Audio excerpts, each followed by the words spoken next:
Hey, what's going on, everybody? I want you to make sure that you like this video, make sure that you comment on this video, share this video, and definitely subscribe to the page. Right in the description, you will see my email, and if you'd like to write me or you want to book me, that's where you can do that, and then we can discuss that. But I want to basically give you guys an analogy for life, okay? It's going to be a drawn out one, but it's going to be really good. I can assure you that a lot of you will look at this and you will relate. So many times, especially in our culture, we talk about kings, we talk about queens, and we laugh at people who are pawns. We say, oh, you're being played like a pawn, or you are, I'm the queen, I'm the queen, uh, I'm the king, I'm the king, and we really don't. It's laughable because we don't really understand how this thing works. And sometimes you can see the results or the fruits of something and you can say, yeah, well, that's what I want to do and that's what I want to be. But the reality is you don't know what it takes to be a king or a queen. You don't know what it takes to what it's made of, what a king or a queen is made of. And a lot of times what you refer to yourself as and what your reality is a stark difference. And I think it's time that you know what you are, who you are. And it's not for anybody to tell you, it's for you to tell yourself. Now, you can keep walking around here, you can keep acting like a king, but if you acting like a pawn, but if your actuality is that of a pawn, then that's what you are. And that's what people are going to recognize you as, and that's the way people are going to treat you. So let's dig into it, okay? What are the ways to become a queen? You either have to marry someone who is a king, or you have to be born into a family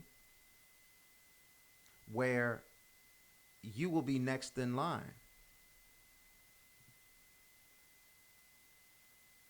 That that is the case for a woman to become a queen. All right? And she has to have something to preside over, and she has to have subjects under her. So when I'm giving you this analogy, I want you to think about life. I want you to think about life as you know it today. And if you're referring to yourself as a king or a queen, I want you to really, really just start thinking about how off you may be referring to yourself as something that you hope and desire to be, but that you're not operating as and you're not conducting yourself as. For a king to become a king, he has to marry into it or become the heir or establish a kingdom. So I see two ways to becoming there. Now listen, there are some technicalities on this, that, and the third, but those are the main entry points for a woman to become a queen and a man to become a king. He has to. There's three ways traditionally for a man, two ways traditionally for a woman, and those are it. Light up the comment section if it's something that I'm missing. But if you look at the history of how kingdoms are built and established, it starts with an acquisition of of land, right? Something that can contain a type of government that consists of a people. You really don't need a people to be a kingdom, but your kingdom is fortified, by your subjects, right? And those are the three ways for a man. He has to create a kingdom,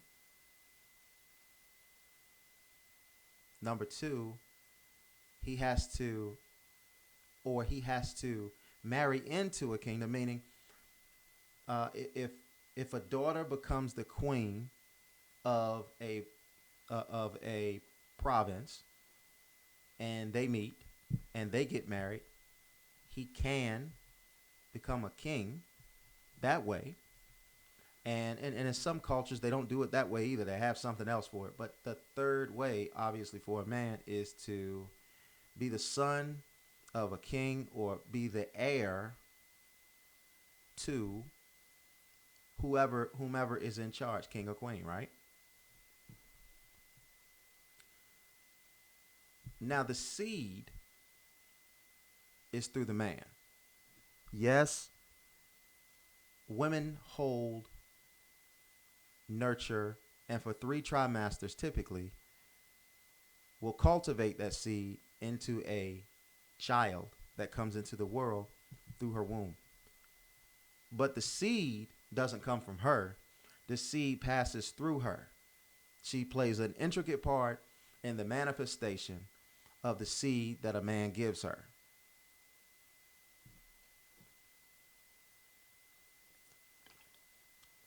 So, typically, if a man is going to continue his life, if a man is going to continue his legacy, he has to continue it through a son. He can continue he can pass his legacy on to his daughter, but it will end with her and whomever she marries and whoever she has children with. That man carries the seed. So the transport goes to the seed carrier, the seed owner. Sorry, not the seed carrier, but the seed owner. These are the facts. It really doesn't matter how you feel about it. And I'm going to probably hurt your feelings with some other things here too, because we have a lot of men and women walking around talking about being kings and queens. And the reality of the situation is everybody can't be a king or a queen. So I want us to look at the chessboard. Some of you know how to play chess, some of you don't. So for beginners, okay, and it's been a long time since I played chess, I do understand the basics of chess. All right, I'm just going to break down the simplicities of chess, all right, by breaking down the pieces. All right, so on 2 sides of the board, you have 2 kingdoms, if you will, okay? Let's just say one side is one color and one side's another color, just to differentiate between the two, okay?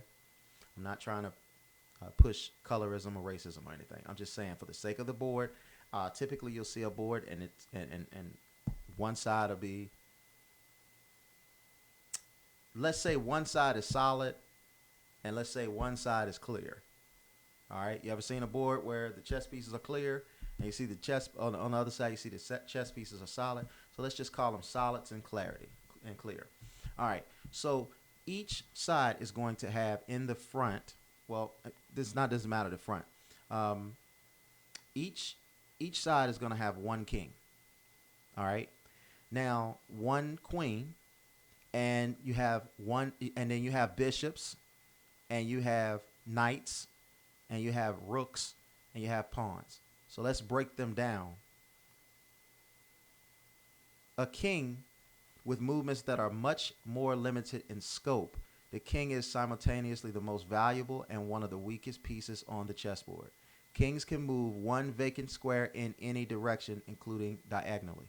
So as powerful as, or as much to do about being a king is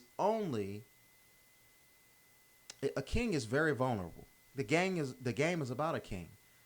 In instances where the king is taken out or the king is cornered, we can say checkmate.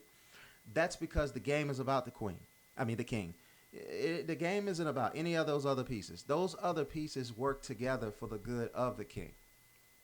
And so sometimes when you're a king, right, you have some good kings and you have some bad kings. You have some kings that are concerned about their subjects. Rightfully so. If a king is in his right mind, the subjects' well-being, the needs of what they need and everything has to be a priority to him. Because if it's not a priority to him, then the king can be exposed. Imagine trying to imagine being a king and being protected or allegedly protected by bishops, queens, knights, rooks, and pawns that know you don't like them, that know you don't care about them, that know you're not giving them what they need. How effective or how trustworthy or how confident are you going to feel when somebody doesn't really like you? Your approval rating is terrible with them. So nobody really likes you because you don't take care of them. And your job as the king is to make sure that the kingdom is running as efficiently as possible. So if you have a bad approval rating, well, then what's that going to leave you? That's going to leave you exposed. So let's look at the queen. The queen are thought to be one of the most powerful pieces. I don't know why they said thought. She is the most powerful. Queens are the most powerful pieces on the board, thanks to their movement capabilities. They can move any number of vacant squares in any direction, including diagonally. So they can move in any direction. Any direction. It would be best for a king to be in the good graces of a queen. Even though it's about the king and the kingdom, it would be wise for a king to make sure that he has good rapport and a good relationship with his queen or his queens. Because a queen can move unlike a king can. And if she is moving with thoughts of her, then that's going to expose the king. But if every movement she's thinking about is about her kingdom, then that's going to be beneficial to the king. And it's going to be beneficial to his legacy. Because a king can get wiped out, and any legacy that he has can be wiped out with it. But get a woman to get in her feelings, and she start thinking about herself, and it's going to expose the king and the kingdom and everybody in it. There's a story in the Bible, okay? Now, some of you don't read the Bible, but I'm just going to use this. What some of you believe in the Bible, some of you think it's allegorical. Some people, you just think it's just tales or whatever the case may be. But it's great lessons to teach in there. And I'm just going to use this, okay? So bear with me, okay? For those that don't believe in the Bible. All right. So in the Bible, there's a story about a king, King Cyrus. Okay, we'll call him King Cyrus for short. All right. And King Cyrus had, I believe, 7 wives. And he had 7 wives. And one of his wives went by the name of Vashti. Well, he called for Vashti. And Vashti didn't come. And because Vashti didn't come, that made the king more exposed, and it made him look just as bad. Because a king can't effectively rule without reputation. And so if his queen is not vibing with him, not moving with him, and not interconnected, and correlated with him, it's going to make him look bad. That's why by default, a woman can build a man up or she can tear a man down. Even if she doesn't do anything, she will inevitably default to being good to him or default to being bad with him. Sometimes we think, hey, I'm just going to stay out of his way. That may be beneficial, but it also may be a disadvantage for him for you to stay out of his way and not make any moves. So the best thing that a woman can do for her king, a queen can do for her king, or even a husband for, even a wife for her husband, is to move in a manner that's conducive to his vision and conducive to what he has, no matter how great or small, and what he's building, which is his children. Every move she makes, it's about perception because she is a reflection of him. She just has more capabilities than him. But our women today are in this mode where they like the moniker of being a queen, but they don't really understand that a queen is supposed to operate in a specific fashion. And in the manner in which a queen is supposed to operate, it makes a queen, it makes women feel that those ways of operating is inferior. You start talking about, you say the word domesticated to a woman today, and a lot of times she is going to spaz out. Okay, she is just going to go crazy. I know spaz is not a good word. She's just going to go crazy. She's not going to like it. She's not going to be feeling it. And she's going to be in a defensive mode because she's operating in misplaced masculine energy. Because Women operating in femininity, they're just non-confrontational. They're pleasant. And let's just be honest, you just have some women, men too. But men are by nature designed to be cold, and women are by nature is designed to be warm. Okay? And we can learn a ton of things from our women. But I think when we say that our women are weak, I think I think it's taken out of context, because it doesn't mean that women are weaker than men, because in actuality, women are stronger than men. It's just from a physical standpoint, a woman doesn't compare to a man typically. Okay, you probably heard this before. A man's hands are typically 17 times stronger than a woman. They have the ability to manipulate nature. But women have other powers and gifts that men do not have. For instance, a woman, she provides a life source. Breast milk. Breast milk has H3O in it. Do you know that H3O can hydrate you like H2O cannot hydrate you? Not to mention the nutrients and minerals that come from breast milk, and how it helps the immune system if a child stays on breast milk for a long period of time. It can really help that child avoid, ward off, and fight different types of diseases, illnesses, and it's believed to be able to help a child be connected spiritually and from a psychic standpoint. Okay? So there are so many tons of great things about women, and this is why in the history of all war, women and children were more prone to be spared than men. If a country was overthrown by another group of people, the first to die were the men, regardless. There was no use for men, because men are only good for their people. And so when a new regime comes in, those are the most disposable. Those are the weakest. So if we're going to say that anybody is weak, which we really shouldn't, the men would be weak. And you can see right here, the men are one of the weakest pieces on the chessboard, because it's only one. The value is only one, because pawns are pretty weak too, and I'll get to that. But the thing about pawns is just more than one pawn. And it's like pawns already know their front line, they're going to die, or they're going to get to the other side and become something else. It's no in between for them. But a pawn can never become a king. All right, so we're looking at bishops. Bishops can move in any number of vacant squares diagonally on whichever color that they start out on. So they can move diagonally, okay? All right. Now knights can move in an L shape. All right, they can move in an L shape.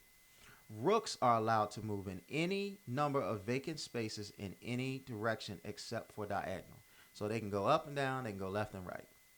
And then pawns, aside from the opening move where they can move 2 spaces, can only move 1 space forward. 1 space forward. So when you look at a chessboard and you look at the pawns, they're the front line.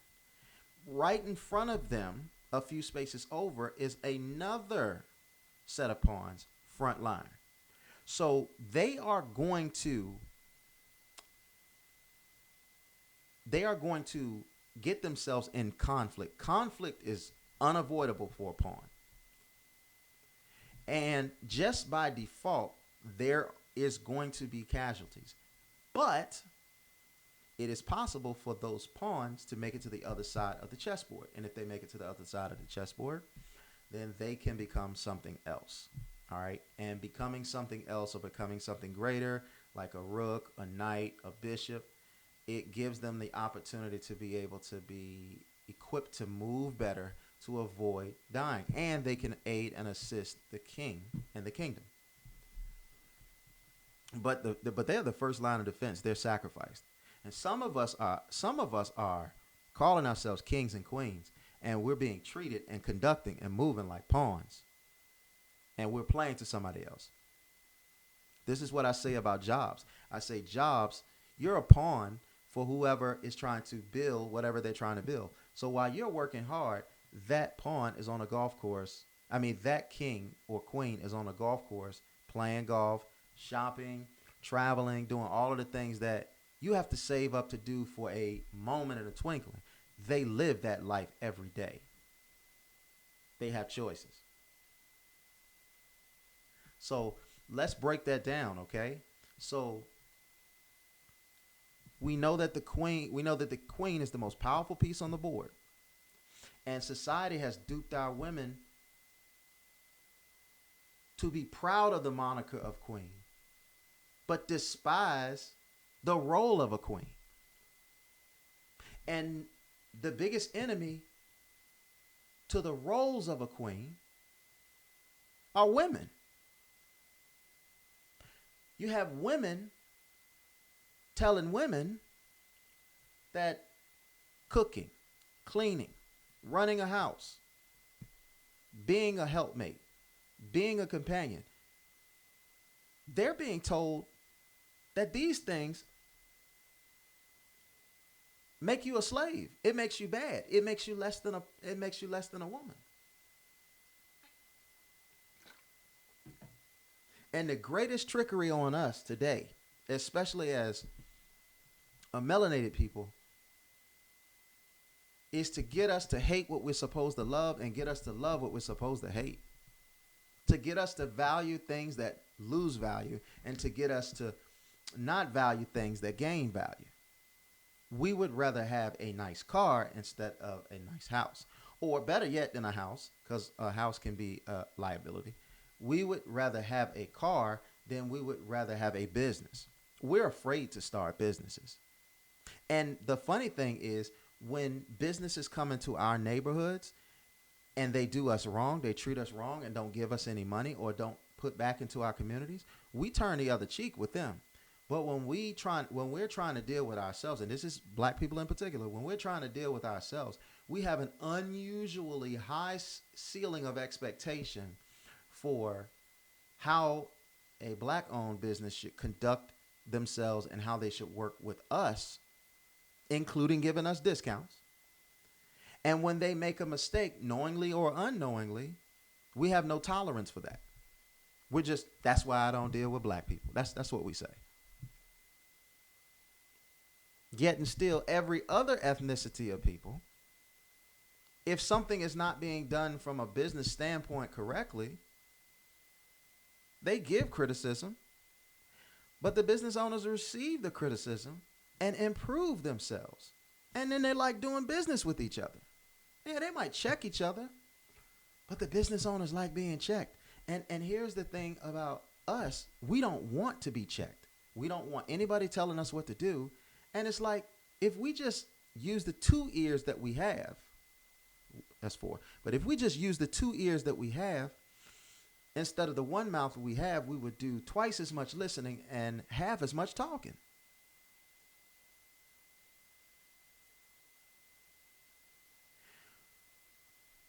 So some of our women are calling themselves queens, but they're being treated like pawns. They ain't even being treated like a knight, a rook, a bishop. They just straight being treated like a pawn. Here's how you know. If a man calls you his queen, but every time you try to do something, he doesn't let you do it, then you're not a queen. He's just giving you, just like society, he's giving you the moniker of a queen to make you feel good, but he's relegating your role to be reduced to being a pawn. And listen, some of us in this world are pawns, and I'm not making any fun of being a pawn. But if you're going to be stagnant in your life and you're a pawn, you are just a sitting duck, and you will be sacrificed. You can be sacrificed as you move forward, because remember, the only thing that a pawn can do is move forward. And yes, a pawn can be sacrificed moving forward, but there is a chance that pawn can become something better by getting to the other side.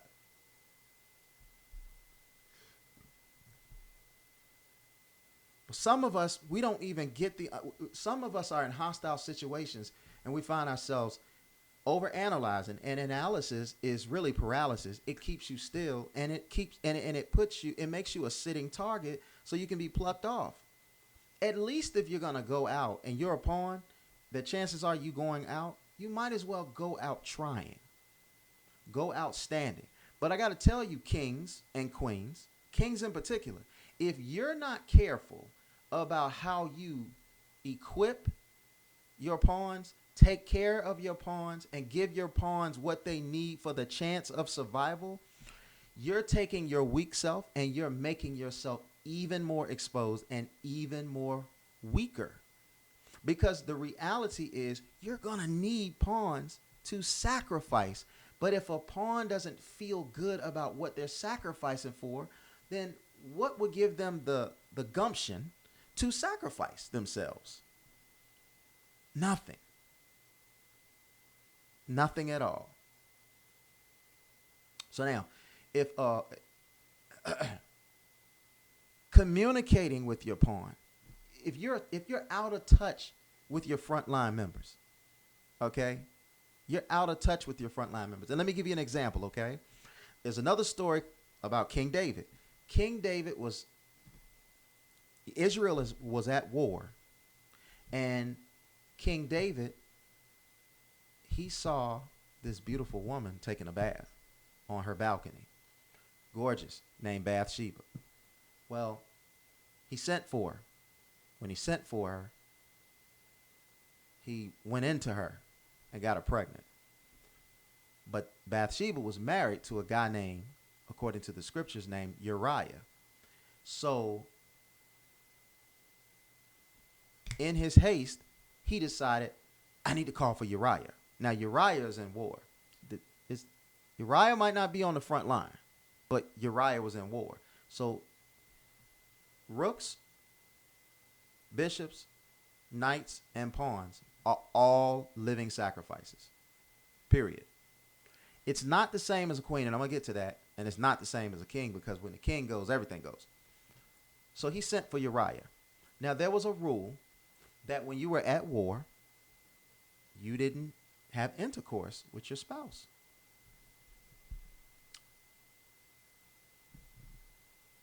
So in King David doing wrong, he wanted to set Uriah up, thinking as soon as he see his wife, from the looks of his wife, he is not going to be able to keep his hands off of her, or whatever the case may be.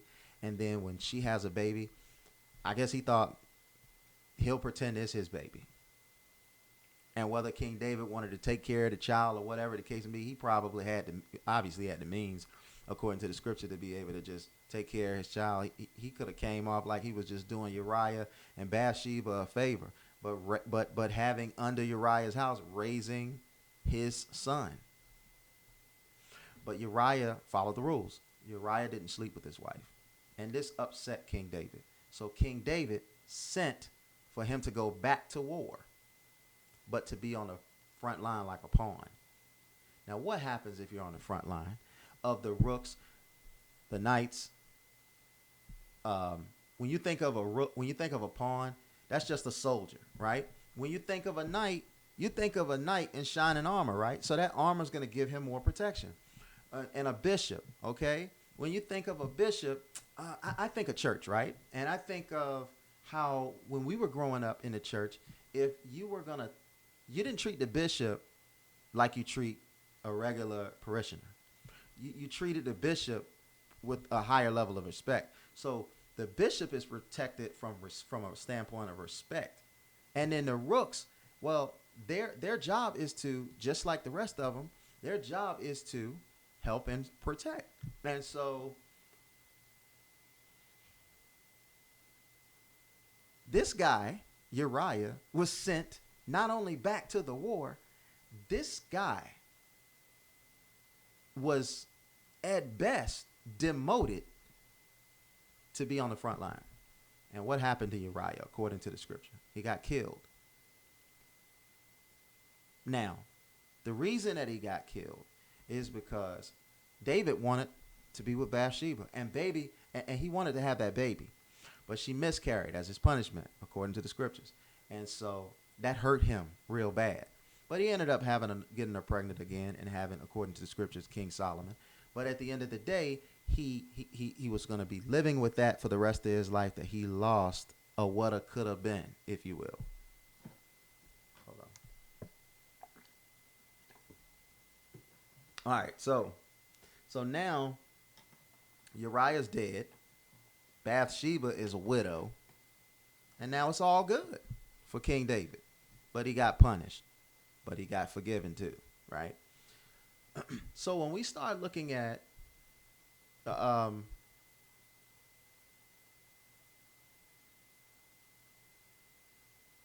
sorry about that. So when we start looking at pawns, pawns, like listen, the name of the game is to sacrifice for your kingdom. We see this today when, remember Colin Kaepernick, and he kneeled, and you have people that can't really differentiate between why he's kneeling. This is absolutely asinine. They can't differentiate between why he's kneeling versus being disrespectful. Because this country was found on no taxation without representation. And so if we live in a place where we're not being represented or protected, then why should we, this is coming from Colin Kaepernick and a lot of people, including myself, why should we pledge allegiance to a country that doesn't protect us? And we're not being hostile about it. We're just saying, listen, we want the same rights and protections of everybody else. We don't want any special privileges. We just want the rights and the protections of everybody else. We've already been wronged. We've never been apologized to nationally, and we've never been forgiven. We never received reparations. Every other ethnicities have received some type of apology for wrong that has been done to them, and every other ethnicity have been compensated for what has happened to them, but we haven't. Our information has been destroyed. Our information has been overlooked, this, that, and the other, whatever the case may be. So now, I want you, if you are not black, I want you to think about being misrepresented, non-represented, and mistreated, and not, and for the wrong done to you, not being held accountable of, and then to top that all off, trying to have our history erased because it's uncomfortable for the doers. History is supposed to be there to teach us what to do and not do. And we just want to throw that away. So without going too deep into that, you should be able to comprehend that if you weren't represented in a basic, fundamental way as to why you wouldn't want to hold up on your end of the deal. And so, ladies, a lot of you call yourselves queens, but you're getting treated like pawns. Or a lot of you are calling yourself queens, and you're not the queen to anything. And because you're not identifying who you truly are, you don't really truly know what your limitations. You ignore the limitations that you have. You think that you can have it all, and you think that you can do it all. This goes for men and women. You think you can have it all, and you think you can do it all. And you have to identify who you are on your chessboard of life so you know what moves you can and can't make, what things are going to be your limits, and what things are going to be your advantage so you can best move so that you have the best opportunity to survive, thrive, and acquire. There's nothing wrong if you're a pawn, but you better know you're on the front line and you got to fight. And you better know what kind of king and what kind of kingdom you have and who you're subjecting yourself to. Because if you're subjecting yourself to somebody that's on some old bull crap, your chances of sacrifice go way up. And you already have the odds against you. I say this just like in marriage, okay? You're going to disagree when you get married, but you don't have to argue and you don't have to fight, ever. You never have to have an argument. You can go your whole life without an argument with someone. An argument is a choice. Disagreement is inevitable, just simply because a man doesn't see things the way a woman sees things. A woman sees things in details. Women are typically more detail oriented. Men are typically more big picture oriented. But the details are just as important as the big picture, and the big picture is just as important as the details. And this idea of independence is just, it's asinine because we are dependent beings. We are interdependent on one another. And not just ourselves, we're interdependent. We're dependent on sunlight. We're dependent on water. We're dependent on food. We're dependent on. It's so many things that we depend on. I don't know how we can even fathom saying that we are independent, because even the king is dependent upon his subjects being in position and doing the things that they need to do. So a king, first priority, no matter what opportunity is presented to him, he needs to consider the moral compass, or the moral fiber, or the morality. Now, he should consider those things with every subject, from all the way from the smallest pawn to his right hand, to his right hand, which is his queen.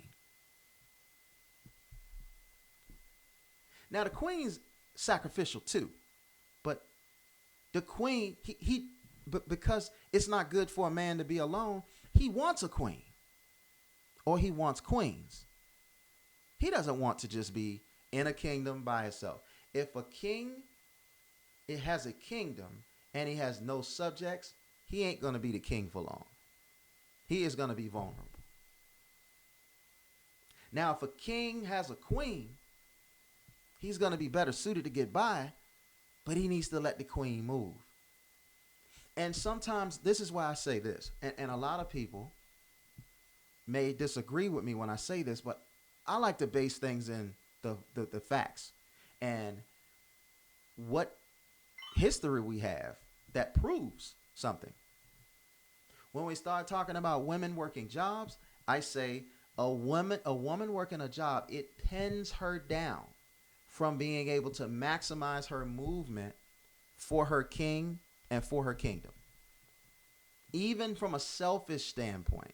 And women today know this. That's why you'll see a lot of gold diggers. They want to establish, what can you do for me? Because they want to be able to move like they want to move.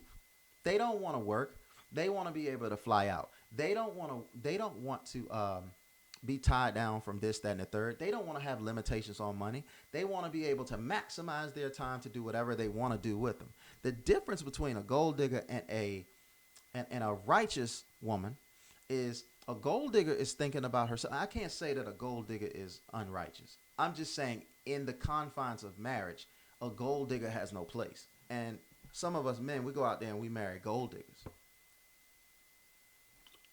And she spices it up, or she goes under the guise of, hey, look, I deserve nice things. You deserve nice things too. I like nice things. I like this. I like that. But she not trying to put in the work to get it. She not trying to roll up her sleeves to help you get it. A gold digger is not concerned as much. Her companionship is your privilege to her. It's not a two-way street. Her companionship is her form of payment to you for how well you treat her and what you do for her. That's why you'll often find, especially in a capital-based society, when a couple is having financial problems, she's more prone to cheat. She's more prone to go out there, and she's more prone to leave you. And that's why you typically, on the flip side, you typically find when a couple are financially secure and everything like that, she might even tolerate all kinds of abuse as long as he is providing what she needs. Now, it's wrong for a man to abuse a woman under any circumstance, but what I'm saying is, there are women who have a lifestyle that they enjoy and they love, and that man runs them over, lies on them, cheats on them, do all kinds of things, and they tolerate it because they can't find, because they have not found another person or another way to have the lifestyle that they currently have or better. But rest assured, You have the gold digger. She can be with a man and he can provide her nice things. But if she comes across a man that she think is interested in her, that can provide a better lifestyle, she'll leave that guy with no question. And she'll pretend to have feelings about it. But remember, a gold digger is self-serving. And a gold digger ain't looking for no husband. At best, a gold digger is looking for a sponsor. Prop me up so I can do what I want to do. And as your payment, I'll make love to you. I'll cook for you. I'll do some of these things for you. But if you don't meet my lofty standards, I'm going to cut back on making love to you. I'm going to cut back on cooking and cleaning for you. And I'm going to cut back on being your helpmate. See, because there's two roles that are pivotal for a wife, a queen, or whatever. And that is to be by her king's side or be by her husband's side as a companion and comforter. And then the second thing is to have the mindset of whatever my husband or king needs, because a lot of you ain't kings out there. I'm going to do it. I'm going to do it. And whatever I can't do, I'm going to make sure provisions are made so they can be done. See, because if you're with a woman that needs to bring something to the table for you, and she chooses not to bring it to the table or cannot bring it to the table, but she gets upset when provisions are made for things that need to be done to be brought to the table, she gets upset. She wants to be today's modern woman wants to be the end all be all. She wants to be the alpha and the omega. She wants to be the first and the last. She wants to be the first thing you see. She wants to be the last thing you see. You see. She wants to be the head of all of your thoughts, and she wants compassion and understanding for why she can't do what she needs to do for you when she can do it for you. I'm not knocking a woman that can't do something because she just physically, mentally, spiritually, emotionally just can't do it. But even those types of women, if she loves her husband or her king, she should make provisions. Use your imagination on anything you want to use, but your helpmate is supposed to want to see you get what you want and get what you need. Not trivialize what you need. And most men walking in their purpose, they're not concerned about what they want. They're concerned about what they need. So a queen is making sure, if a queen wants to have the moniker of being the end all be all, but doesn't have the work ethic, the mindset to be the end all be all, why does she ask for the position of being end all be all? She should know what her limitations are and make that clear and be okay with concessions being made to make or accommodations being made so that things get done. You have a business and she doesn't want to help you with your business, but she's upset that you went and hired somebody to help you in your business. Why? Because she's a woman? Why? Because she's an attractive woman? A lot of businesses need an attractive woman to be the face of their company, because in the world that we live in, people want to be around beautiful people. So if I go out there and I hire somebody who's an unattractive person, I don't like it, but if I hire somebody that's an unattractive person, when I'm doing business and they see this person that's not as attractive, that may have an effect. I'm sorry. I wish it was different. Don't judge her by the way she looks. Don't judge her by the way she dressed. Why do you think so many women get into professional careers? Look at them. Look at all of these different real estate, lawyers, insurance agents. Why do you think so many of them go to the extremes of dressing borderline scantily clad? Now, some of them are very tasteful. Why do you think so many of them go to the extreme of making sure that their makeup looks good, making sure that their body is in shape, or making sure that they're wearing something that accentuates the body? Do you know why? Because they understand and they know that when they're dealing with men, men are visual creatures.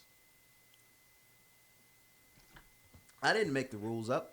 The market sets and dictates what it's going to be.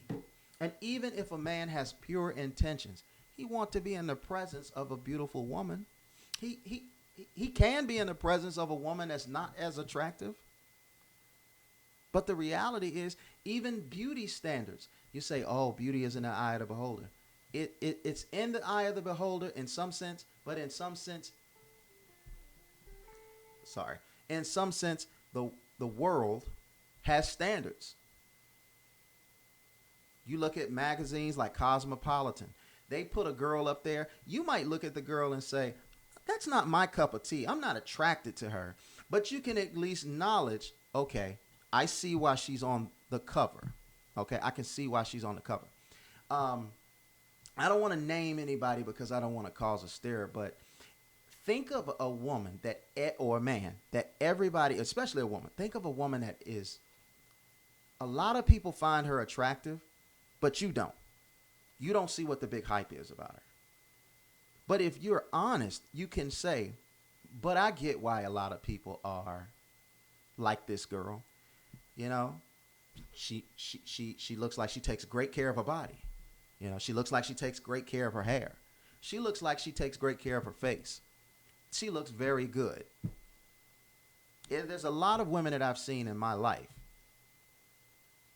and I can look at them and go, she's a beautiful woman. She's just not my type. And I can be in the presence of doing business with a woman that's beautiful and not my type. But I appreciate, as a man, the visual aspect of seeing a beautiful woman, whether I was single or today married. You know, men don't get married and just, I'm going to walk through life and not look. And the woman that has the expectation that a man, once he marries you, is supposed to do this, you are setting yourself up for failure. Acknowledge that men are men. That's the problem in our society today.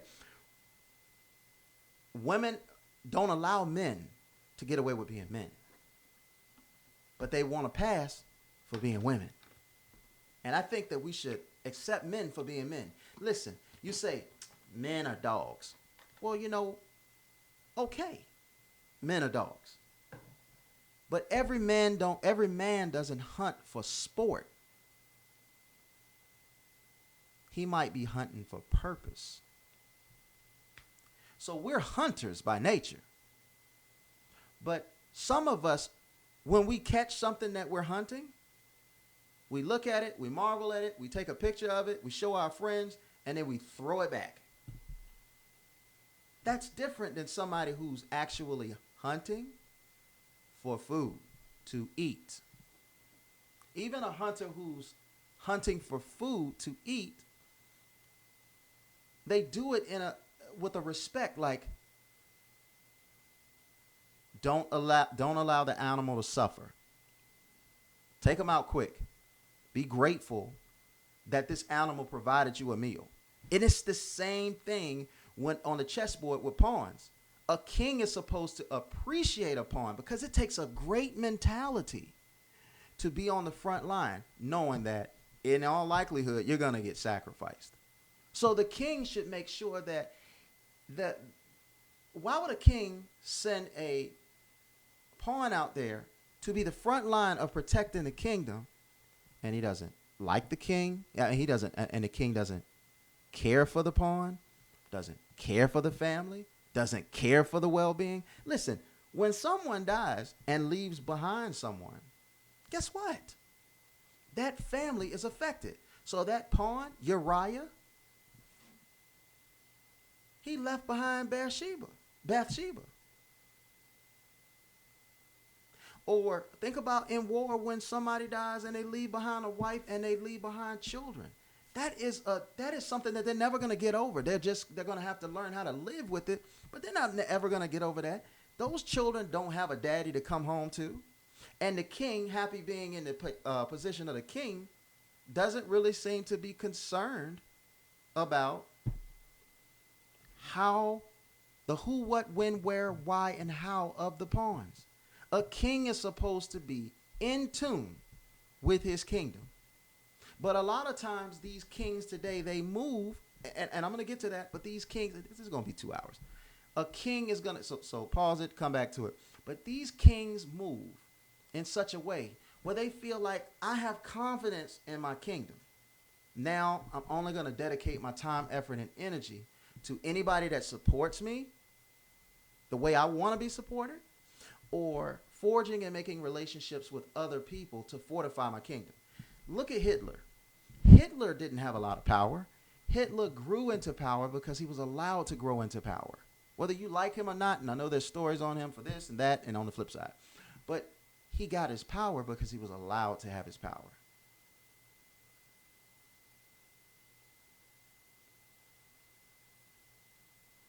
So now, when we're thinking about a king has to do two things very well to be a good king and to maximize the protection of himself. He has to have all of his subjects, from the queen all the way down to the pawn. He has to have their vested interest. If the king is never checking in, never calling, never making sure that the families that are left behind have the things that they essentially need, and that king is not making provisions, then the subjects that are working to provide and protect him are going to not do it with as much zeal, not doing it as much with as much zest, and it exposes the king even more.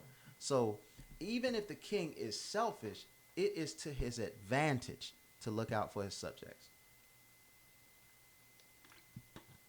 And in history, you've heard of kings being great kings, and you've heard of bad kings. You've heard of kings that are humble and relatable and connected. And then you heard of kings who aren't.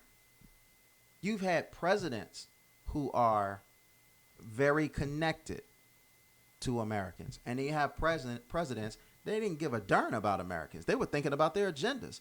So my question is, these are for the non-kings out there. If you're a queen, bishop, rook, knight, or pawn in life, and you're in a kingdom, okay? If you're in a kingdom, does the king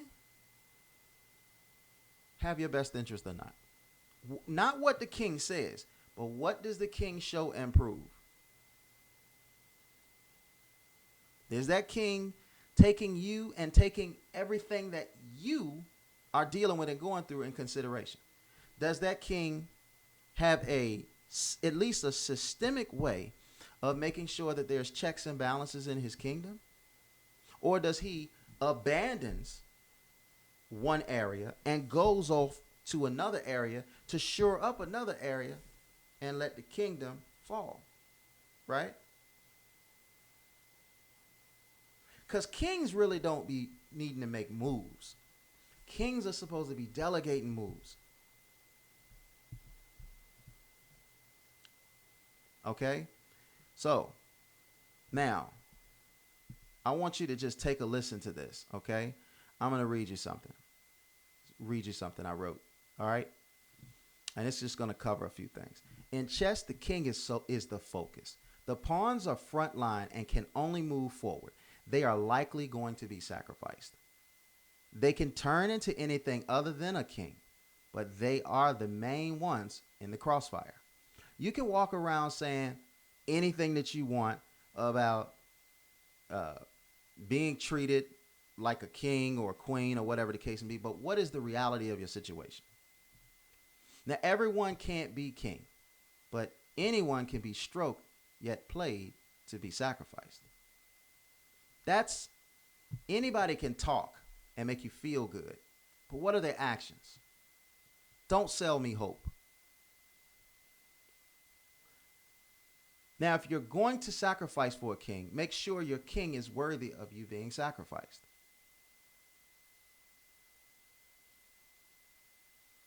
Is it an honor to die for your king?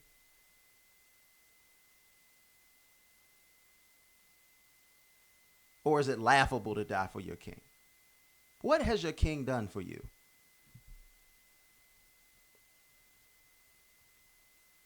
And this goes for government too. We elected you to get into office. What have you done for me? Did you lie to me and tell me you were going to get in the office and do some things that I need done? Did I pay you a large sum of money towards your campaign to get you in the position that you're in, and you're not going to listen to me? We're going to have some problems. Because I'm not going to be the fool to serve for no purpose. Now, mostly all of the pieces on the board are for sacrifice, all in an attempt to save, serve, and protect the king. Now, pawns don't survive at all. They either turn into something better or they get taken out. The most versatile piece on the chessboard is the queen. Are you a queen, though? Not by what you say, but are you a queen? How, based on your reality? Now, you can be a rook or turn upside down and become a queen, because rooks can turn into queens. But even those queens, they have their roles. And if you're into what other people say your role should be or what you should and shouldn't be doing, those people out there in the street don't have any bearing over what's best for you. We all got roles, even the king.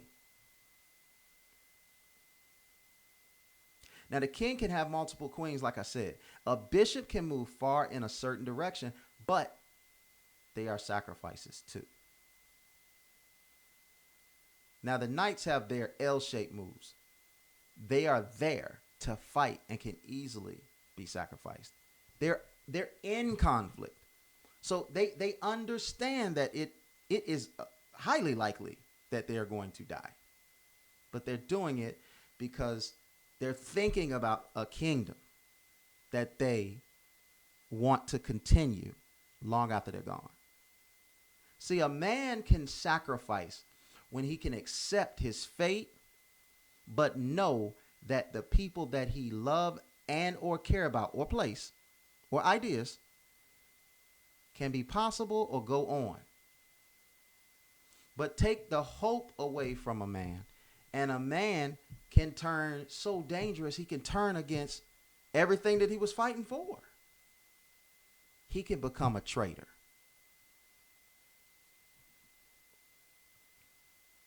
The queen isn't made to be sacrificed, but for the sake of the king, will lay down for the king and the kingdom. See, the queen is the companion of all of the pieces on the board, or the queens are the companions of all of the pieces on the board. So since that directly affects the king, and since the queen can move however she wants, the king is the most powerful piece. So it is to the king's advantage to allow the queens to move, stay on the queen's good side, so the queens can protect them.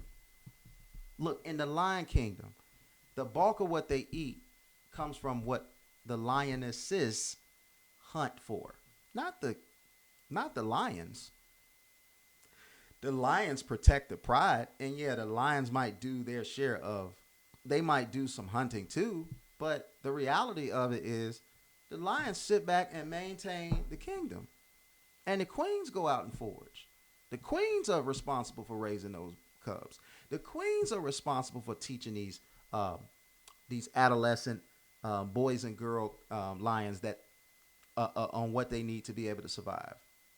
And that doesn't mean that a king can't survive. A king can't get into a position as a lion to be the king of a pride unless he can exhibit the ability to be able to maintain, run, and kill. See, a king's presence will keep the enemy second guessing when and where or if they want to attack. But no king, and then it's game on for all of the pride's adversaries. So it's in the best interest for the king to be around. But the king needs everybody else to be able to thrive and survive.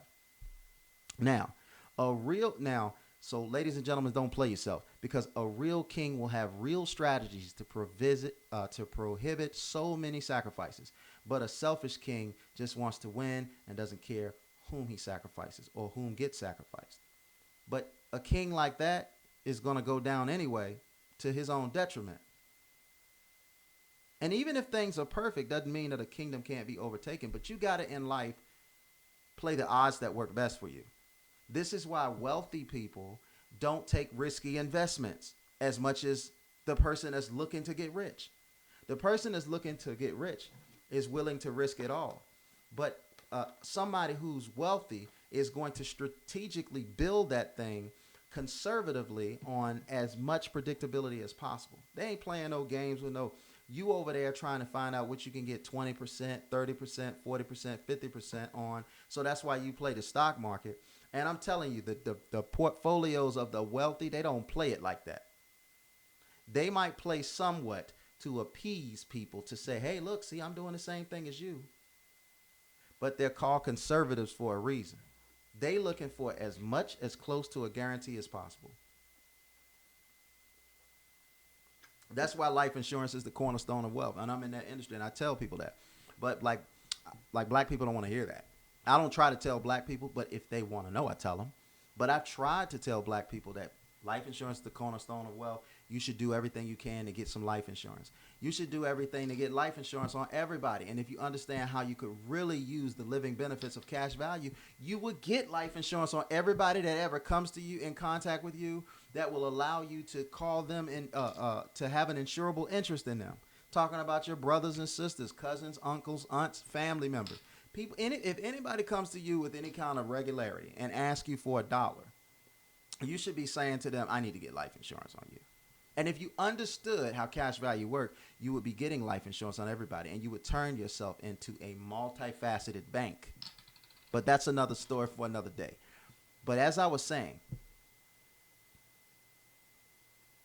a king doesn't have to do anything for his subjects, because the name of the game is we're all living sacrifices, right? So if a sacrifice is made, a king can say, hey, listen, I hate that this person died. I hate this person was sacrificed, but we're all living sacrifices. They tell you that in the Bible, right? Okay. So sacrifice is the name of the game. But some people, their sacrifices could have been avoided had the king made sure they had what they needed and was taken care of as best as possible. Now, it's all ingrained in humanity that we're all living sacrifices, like I said. But like I said, who are you sacrificing for? Now, how does the king really handle his province and his domain now this is falling on you. How a king handles his province and domain should determine if you are going to be a citizen of that province. Go where you are wanted. Go where you are loved. Go where you are appreciated. Go where you are represented. Go where you are getting the benefits or the benefit of the doubt. That's where you should be, and that's where you should go. This is why you guys need to understand what Colin Kaepernick was doing. We're here. We love America. We, as you like to call us African Americans, a lot of us have never been to Africa. We could call Europeans European Americans, right? Because they're not from America. But we don't do that. We're the only people on this earth that are a byword. African American. Now, how are we going to represent two continents? Well, that's where your people are from. Okay. Well, again, going back. Why don't we call Anglo-Saxons European Americans? I mean, that's where they're from, right? But we don't do that. But that's another story too. But again, when we start looking at, does your king leave you out for the slaughtering? Like, you going through trials and tribulations, and they don't even so much as call and check on you because they so committed. And this is the thing about hope. Your king says to you, I've got some great things in store. It's going to benefit this kingdom. It's going to benefit all of us. And then the needle keeps getting pushed. Then the needle keeps moving. And then the king, as he acquires power, the subjects are become more disposable. Maybe at one point the king needed you, like Hitler. Hitler needed people to put him in the position that he was in. Hitler needed people to give him time. Hitler needed access to relationships and resources so he could become more powerful. But once you have that power, and I always say this too, when you have resources and power, money, you're not going to know who you truly are until you get that. Do you know why? Because there's certain things when you're impoverished or in lack or limited that you want to do, but you can't do. You can't even see yourself doing, so you don't even try to feed that. But when you are able to feed everything, you're going to find out what you're more like. It's like this. I used to sit back and I used to say, I don't know how people collect sneakers. Like, dang, just put on a couple of pair of sneakers and wear one. But when I started making some money, I started buying sneakers. Do you know why it entered my mind? Because I had the ability to get sneakers. So sometimes we don't allow things to enter our mind because it's a moot point. Why am I thinking about that? Why am I allowing myself to think about driving a car every day of the week? Then you start getting some money and you say, I like my car, but I want another one. And I can afford it. Now, some people won't be like that, right? Some people will say, nope, my car is fine. That's what I want. Or some people will say, nope, I don't have to buy an expensive foreign car. I'm just going to get me an American car, save me some money because it'll do what it needs to do for me. And listen, I'm not saying that one is wrong over the other, but what I'm saying is if material things is your things, if you're a materialistic person, no matter how much you try to suppress or cloak it, when you have access to materials, you're going to get materials. If you're a giving person, when you get access to resources, you're going to be giving a lot. If you're a mean-spirited person, when you get access to resources and no consequence can, and less consequences can come from your bad attitude, you're going to have a bad attitude. If you're a husband and you're so sweet and romantic to your wife, and all of a sudden you start making a little bit of money and you start mistreating her, then it's because you only treated her nice so she could stay with you. But you know that now that you got a little bit of loot, that she gonna stay regardless. And if a man ever gets a sense of that and he has an evil spirit, then he'll start mistreating the woman that he with. And she'll be a gorgeous looking woman, nice, pretty, everything, great natured, all that other stuff like that. And then he's just mistreating her, just defecating all over her everywhere you look. And she's just covered in defecation. But if he knows that security in a lifestyle is the most important thing to her, what do you think will happen? Especially if she giving him a hard time from what he's supposed to do, man, he can't wait to get in a position so he can mistreat her. That's why whether you're doing good or you're doing bad, just treat people the way you want to be treated and stop being selfish, because selfish is, listen, I know Kobe Bryant was once told there's no I in team. And he said, but there's a M-E in that thing. And I know that Michael Jordan, he said the same, he had said something similar to that too. But listen, when Kobe didn't have Shaq, he found it real hard and he was trying to get up out of L.A. They bought, people say, oh, well, you know, Kobe stayed one franchise. Man, Kobe was ready to leave L.A. until they brought Pau Gasol in and the development of Bynum and stuff and Lamar Odom. He wanted to get up out of there. And listen, Jordan didn't want to stay in Chicago either. You know, there was a rumor confirmed by a Pistons player that said Jordan came to him and said he wanted to play for the Pistons. Now, if that's the case, for the point and the purpose of me trying to make this point, nobody wants to be in situations that aren't conducive to them winning. And they give LeBron a hard time. They're just mad because LeBron had more power and more authority and exercise that and bet on himself. Part of the reason LeBron James has so much power is LeBron James wasn't taking those big committed contracts. He was taking these 2 year, these 1 year with a 1 year option deals. And he was maximizing his money and he bet on himself. And most people ain't willing to bet on themselves.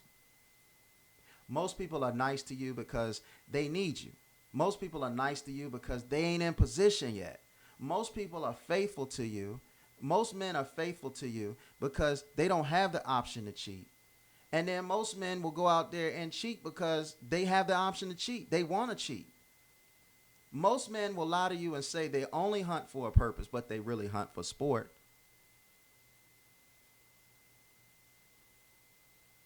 And most men that hunt for purpose can only hunt for purpose because they can't get enough in terms of plentifulness to hunt for sport.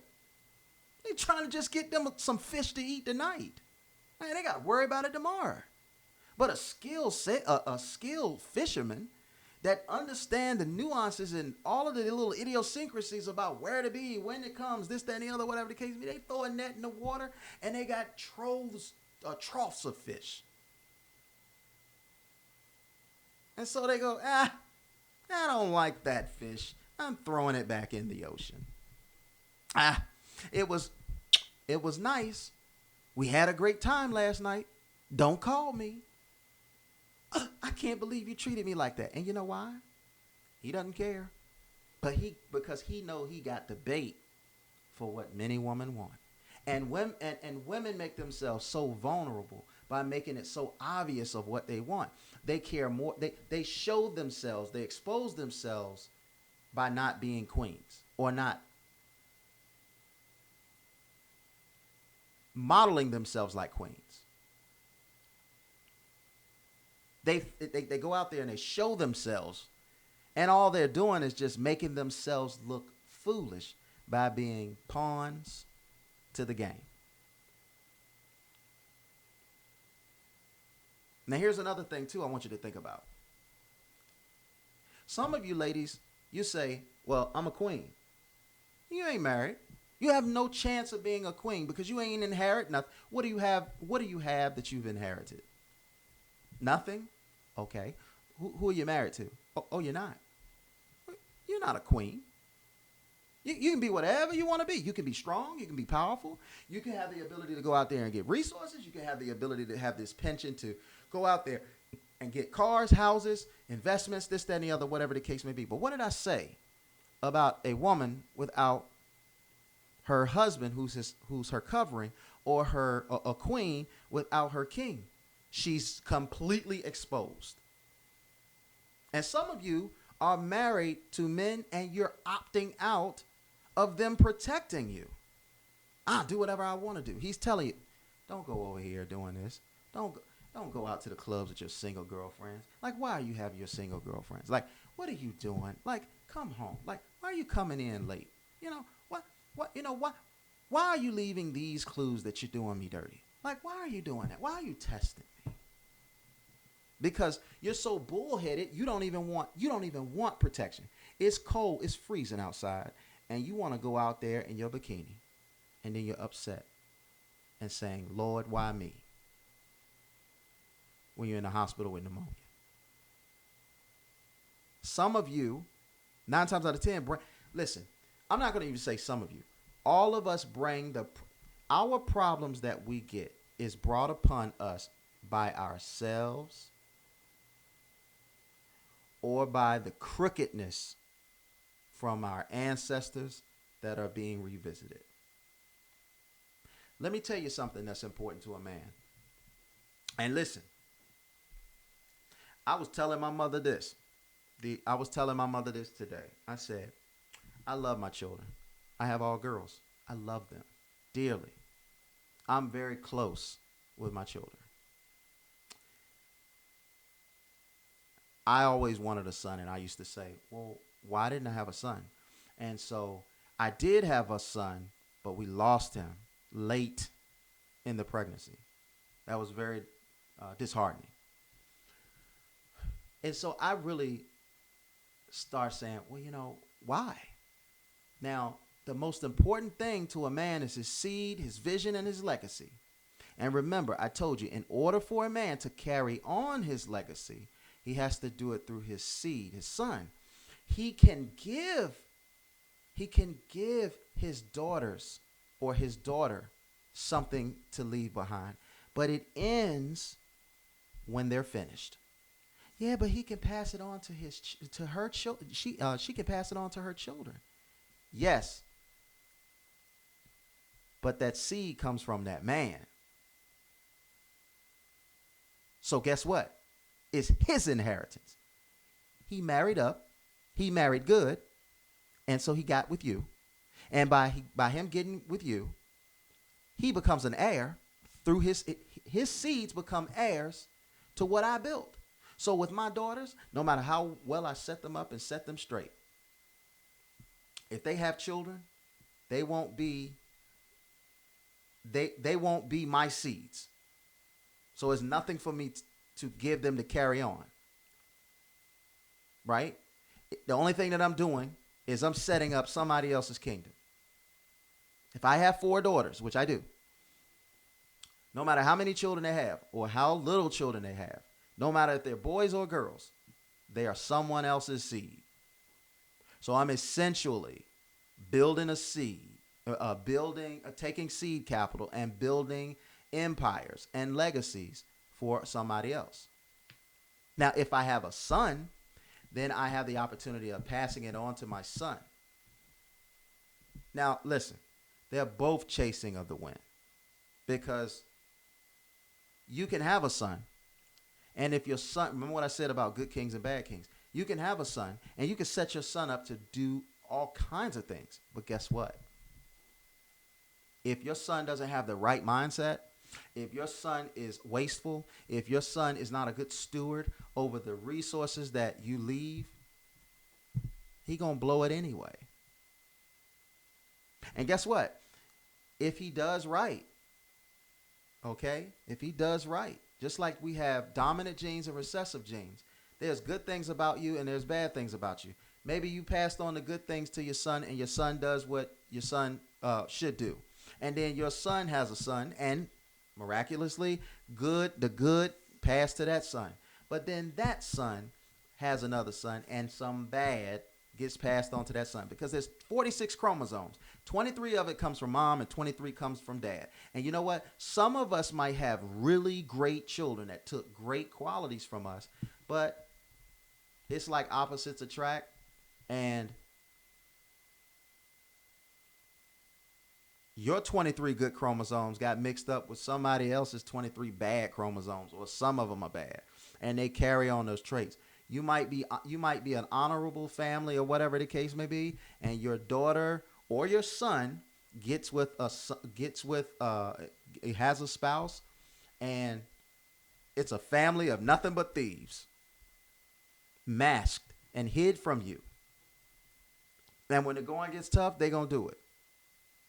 See, that's why it's food. You know, a lot of people say children are so innocent and so precious, and I don't believe that.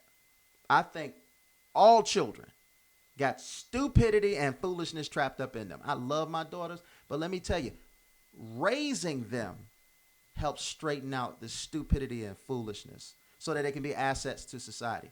If children came into this world and they were so sweet and so innocent and so precocious and warm and all that other stuff like that, and they couldn't do no wrong, then why does it take a mom and a dad to raise a child, or somebody to raise a child? You know why you got to raise a child? Because you've got to shape them and form them into the best that they can be. If that was if that statement was the case about children being all warm and fuzzy, then we wouldn't have to raise them. We would just let them go. Now, can you imagine if you don't teach your children how to do anything? They running around. They grow up and they taking food that you're supposed to use a fork for, and they just making finger foods. They out in public just, you know, they getting stuff all on their shirt and whatever the case may be. Belch in public, you know, pass gas in public, doing all of the things that make other people look at them unfavorable. And it's important that people have some semblance of looking at us favorable, because we have to interact with people. So if we got to do business deals, or we got to have dealings and dwellings amongst the people in our community or beyond, if we don't have a good representation of ourselves, we're going to cut ourselves out on opportunities.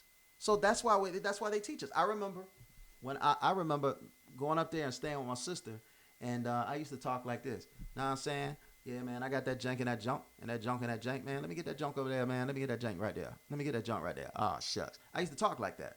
And my sister used to be like, boy, when we go out in public, don't speak. See, I knew how to talk, but I didn't know how to speak. So it had to be pressed upon me, and I had to gravitate to that. Used to say, yeah, all that other stuff like that, and it was just terrible. But just over time, with discipline and practice, I learned to do it less and less and less, so I could maximize any opportunities that came to me. Because when you are uncoachable or you're uncoached, you have the perception of being unruly and uncivilized. And do you want to deal with somebody that's unruly and uncivilized?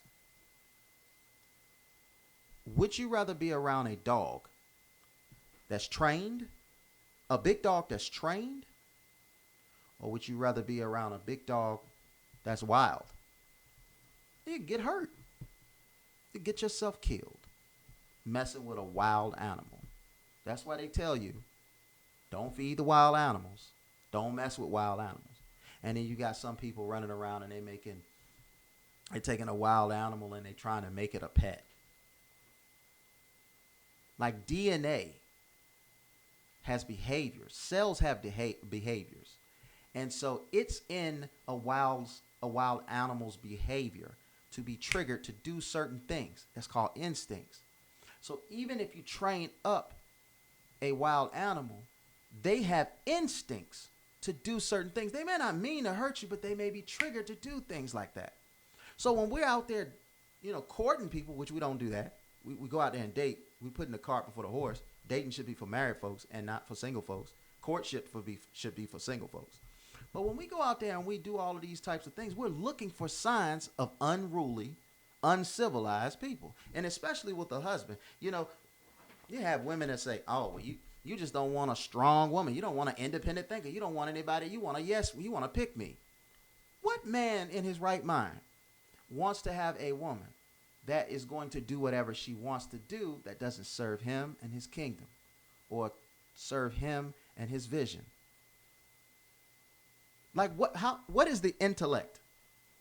How much intellect does it take to sit there and think for yourself and say, I want to be with a woman that's going to make my life hard. I want to be with a woman that doesn't want to do what I need her to do. I want to be with a woman. Like, just think about that. That is something that somebody who wants to do whatever they want to do and looking for a sponsor would say, because they want to be able to continue to do what they do. They want to be able to have some semblance of the benefits of being in a relationship, but they want to be single. That's a gold digger. That's an unruly woman. And I'm not saying that you rule women. She's not ruled by a woman is not ruled by a man. She's ruled by the righteousness and the abiding in her heart. She adheres to what is righteous and what she is supposed to do versus what she feels to do. Your flesh, the wages of sin is death, right? You heard that before? So if the wages of sin is death, what is the wages of life? What is opposite of sin? Righteousness. So if a person has the wages of righteousness, then it's life for them. But if a person wages is sin, it's death for them. Sin purchases death. Sin purchases death. Righteousness purchases life. What we trying to do here? Because, I'm trying to live. I know I got to check out of here at some point. But I want the time that I'm here to be of great quality. If I'm sitting over here doing all of these bad things, then the quality of my life is going to be bad. You think about that. You go around and you do wrong to people, and then you have to look over your shoulder every day. You can't even, you can't have no semblance of peace because you're unruly and you're running around here and you're making people's lives living you know what, and you're causing all kinds of havoc. And then you wonder why you have to look over your shoulder. Now, you should look over your shoulder, but it shouldn't be because of you. It should be because of the nature of the vortex we live in.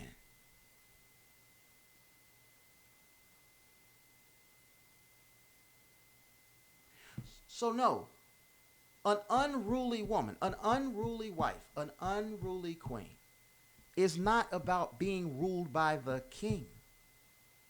Because you can't make somebody do something they don't want to do. If you do, it's only a matter of time before they're going to bite you. Before their instinct of survival kicks in. And then it's going to come at the most vulnerable and inopportune time, king. It's just going to be that way. And then, you know what? It ain't going to be nothing you can do. And your whole kingdom will feel the bedrock. And the destruction. Yeah. When you got sons with her, you think you good. And then you don't, and then you keep doing her dirty. And then she take them sons away from you and don't let you raise them sons. Don't let you have an imprint on those sons. And then they grow up to be liabilities. Remember, the seed that you give her is for cultivation and the rearing of the investment of what your vision is and your seed. And so if she takes them boys away from you, girls too, but if she takes them away from you, they are going to be an asset or a liability. And it takes a man and a woman to raise children. There's something from a man that no man can give. No man can give my daughters what I can give my daughters. They can come close. They can commit. But the understanding on a deep level, only I and my wife can give our children. Because those children are made up of me and mom and their mothers. So if there's something that my wife can't explain or understand about one of my children, guess what? I can. Because if it didn't come from her, it came from me. And I know my family, and she knows her family. We may not know all the things about our family, but most of us know a lot of things about our families. That's why whether the relationships are good with our fathers or mothers or whatever the case may be, if they're living, we need to salivate as much of the relationship as we can, because from nothing but, even if it's nothing but from the standpoint of learning what it is that you need to know about them to help you better understand why you function and operate and tick the way you tick, you're going to save yourself a lot of time getting the cliff notes from your parents. And here's what I try to say, even to people, I ain't going to go there. Here's what I try to say to people when they say they got a good dad or a bad dad, or a good mom and a bad mom. That's your mom. And what they can supply you, nobody else can. Now, shout out to the people, unfortunately, that don't have mom anymore and don't have dad anymore. I'm not talking to them. Rest in peace, parents. I'm talking about the ones that still have the opportunity to talk to them. You holding a grudge. You mad because they don't pick up the phone and call you. You mad because they didn't do what they were supposed to do when you were growing up. They gave you this life that they gave you hardships in your life because they never let you do this and never let you go anywhere, do this, that, and the other, whatever the case may be. You sitting there, you harping over that, and you could clear, and you could just go ahead and you could clear all of that, and then you could just say, you know what? But I need to know more about me so that I don't have to waste time trying to pick up pieces, but I can spend my time building, because I only have a certain amount of time on this earth, and I need to spend that time purposefully, because unlike money that they're printing, time ain't printed. You only get what you get, and then it's over. And nobody knows the day or the hour. And for some of you that's out there saying, well, my psychic told me I would live a long time. Okay. How come you going through hardships in your life and your psychic didn't give you the lottery numbers to play and win $100 million? Come on now. Let's do better. Is the king that you serving you? Because a real leader leads by example. The best kind of leader is a servant leader. And you serving your king. But what has your king served you? And here is the thing. Just because you get married doesn't make you a queen, ladies. And just because you get married, fellas, doesn't make you a king. What are you the king of? Oh, my wife and my children. That's not enough. You got to have something established. Do you have a business? Do you have something you're leaving behind that's meaningful? That's a candidacy for king. Not all of it, but that is the start. You got to have something. A king is not dependent on corporate America. A king establishes something that with hands of help creates a system that others can benefit by and others can thrive on. At this current moment, I don't have anybody, I don't have a group of, I have one, but I don't have a lot of people working for me. I'm not going to call myself a king. You know why? Because just by sheer definition, I may aspire to be something, but I can't I'm going to speak it into existence. Okay, that's something you do in your private time. But you got to deal with reality. Don't nobody benefit from you? Don't nobody come to you? Can't nobody come to you in their need of help and get what they need? It's always a problem for you? I mean, what are you doing? I mean, you might be a bishop, and that's fine. Everybody in the church can't be the pastor. You got deacons, deaconess, usher board members. Everybody's got a role. This is one big body. I have one body right here. Okay? I don't have a body that you open up and there is a heart, a organ. No. I have lungs. I have kidneys. I have a spinal cord. And it all works together to be able to carry out the functions of my body.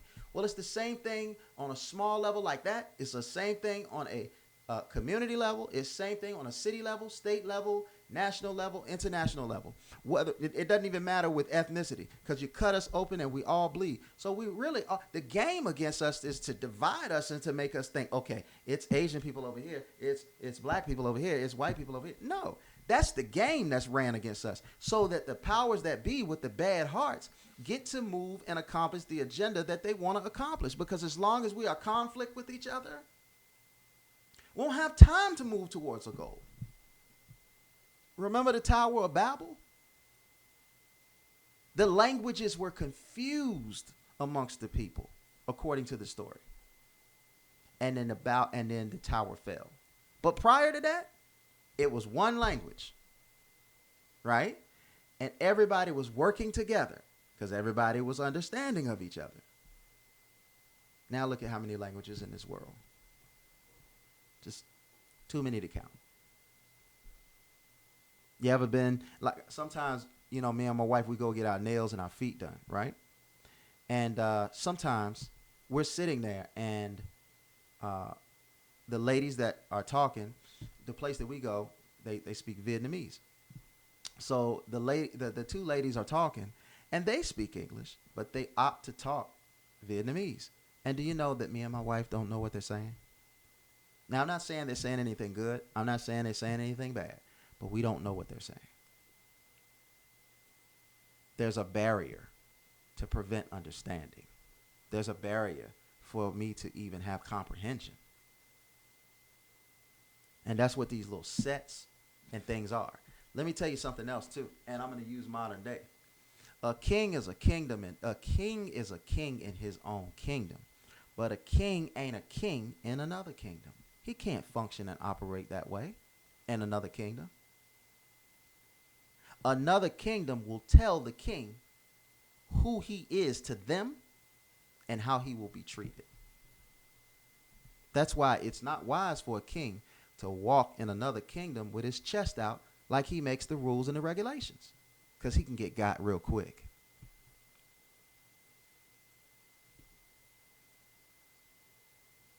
Look at today. You can have gangs, right? You can have rival gangs on like blocks apart. You can have one block, you can have 2 blocks, you can have 3 blocks. I'm just naming. You could have 10 blocks, and you can have 10 different gangs. And the gang is the shit. Excuse me.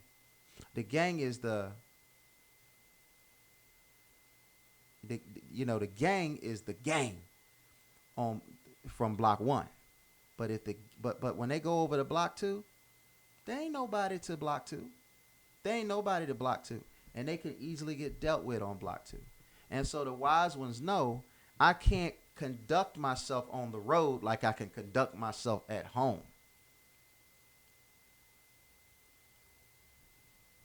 And so a wise person shows respect. A wise person from block 1 shows respect when they go to block 2, 3, or whatever. Maximize the peace, right? Because, I mean, they can do the opposite. They can go onto another block and they can start trouble. But they're just asking to look over their shoulders. And sometimes groups of people gives, the more you have in a group, the more confidence that you have. When you're by yourself, you don't have the same confidence. You may try to project, but you don't quite have the same confidence that you have if you're with 100 people. Y'all talking loud, laughing hard, or whatever the case may be. And then some of you that want to do something bad or good, y'all are more encouraged to do it because you got a group of people that's with you, your crew.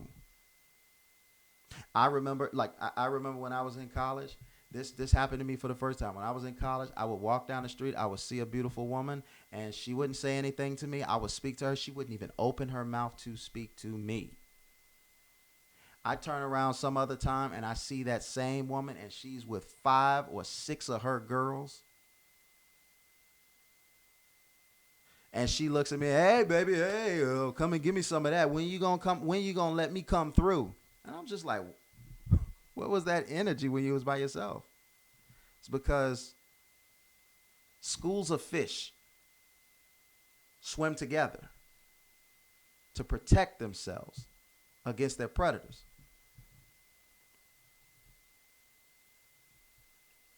Or you'll see a gang member, he'll say, you'll never catch me lacking.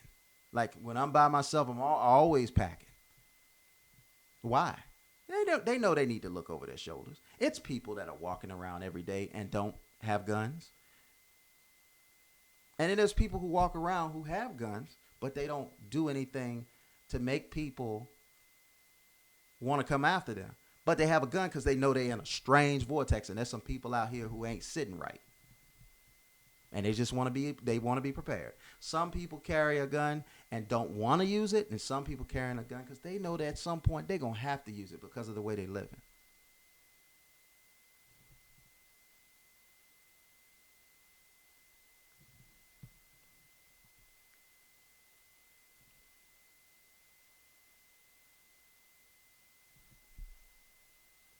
When you start thinking about colonizers, think about this. Prior to America being colonized, nobody was sitting back trying to lay claims on America. Nobody was, hey, this is mine. It was, you got a space to live? Okay. I'm going to respect your space. And I got a space to live? Okay. And this water, yeah, it's enough for all of us. We'll share. Okay. And this food, okay, it's enough. We'll share. All kinds of things. It was just like, it's plenty here for us. But since this land has been colonized, right, there are people who have enough and can't get enough and will tell you it's not enough. When in actuality, it is enough. But selfish people want more than they need. Just think about this right now. If we had a world where everyone got to eat quality food, grow it on the land, everyone got good drinking water, stop eating all of this shellfish and stuff like this and bottom feeders that kept the ocean clean, and we were able to eat and drink. And everybody didn't have to pay taxes and rent and stuff like that, right? Or mortgages.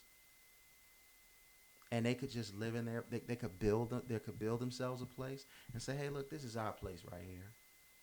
And yeah, I'm going to keep the heat on me. I'm going to keep the gun on me. I'm going to keep the ammo on me in case somebody get foolish. But in general, nobody with that in their right mind is going to try to come take what we have because they have what I have.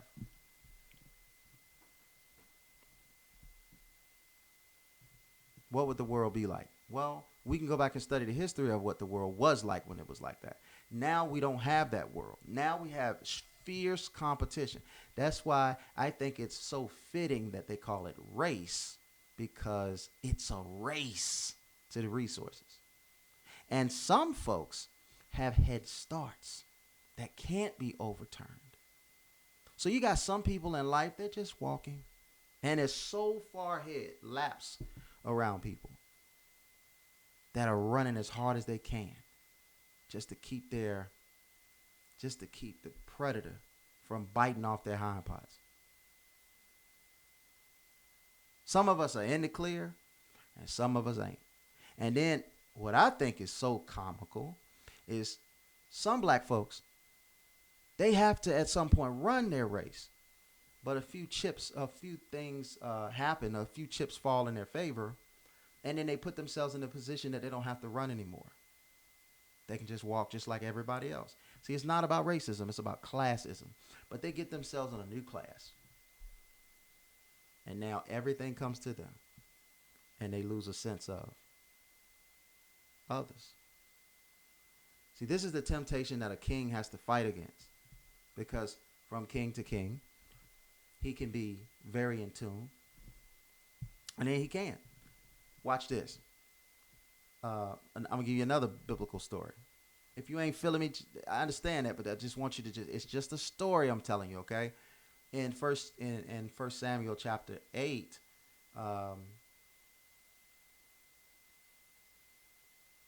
the Israelites wanted a king. Part of the reason that they wanted a king, it was a couple of reasons they wanted a king. One, every kingdom that they faced and defeated had a king. But if that wasn't enough, it was the sons of Saul that was doing things that they had no business doing. They were abusing their power. They were given power and they were abusing it. And Israel, in that sense, they had no business being successful asking for what the defeated had. But they were within their right of complaining about what the sons of Saul was doing to them.